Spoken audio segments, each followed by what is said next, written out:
কাকে পোষা প্রাণীর সাথে তুলনা করল ইরান? কি সে মন্তব্য যার জন্য ইসরায়েলকে করা হুমকি ইরানের? ইরানের পারমাণবিক কর্মসূচি নিয়ে ইসরায়েলের অভিযোগের জবাবে কি বলছে ইরান?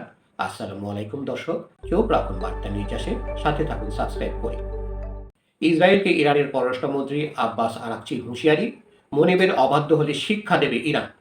ইরানের সর্বোচ্চ নেতা মোস্তাফা খামেনিকে লক্ষ্য করে ইসরায়েলের প্রতিরক্ষা মন্ত্রী ইসরায়েল কাটোজের বিতর্কিত মন্তব্যের তীব্র প্রতিক্রিয়া জানিয়েছে তেহরান।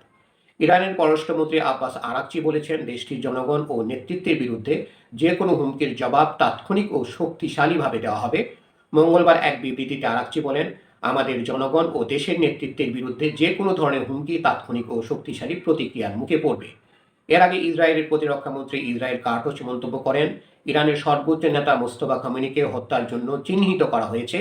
একই সঙ্গে তিনি অভিযোগ করেন, ইরান আলোচনার মাধ্যমে বিভিন্ন ধরনের ছাড় আদায়ের চেষ্টা করছে এবং দেশটিকে কখনোই পারমাণবিক অস্ত্র তৈরির সুযোগ দেওয়া হবে না।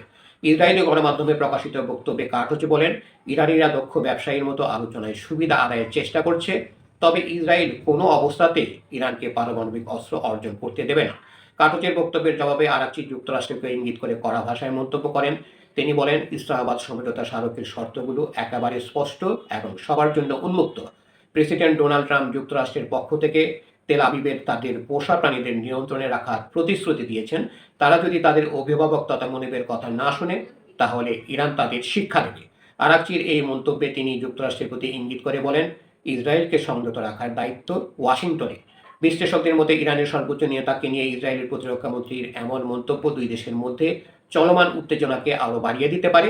সাম্প্রতিক সময়ে পারমাণবিক কর্মসূচি, আঞ্চলিক নিরাপত্তা এবং সামরিক কর্মকাণ্ডকে কেন্দ্র করে ইরান ও ইসরায়েলের মধ্যে বাকযুদ্ধ ও কূটনৈতিক উত্তেজনা বেড়েছে।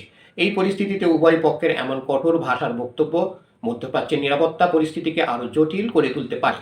উল্লেখ্য, ইরান বরাবরই দাবি করে আসছে যে তাদের পারমাণবিক কর্মসূচি সম্পূর্ণ শান্তিপূর্ণ এবং বেসামরিক উদ্দেশ্যে পরিচালিত হচ্ছে।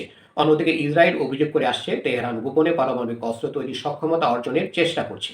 ধন্যবাদ সবাইকে এতক্ষণ ধরে আমাদের সাথে থাকার জন্য। আরও সংবাদ পেতে আমাদের বার্তা নিউজ চ্যানেলটি সাবস্ক্রাইব করে সাথেই থাকুন।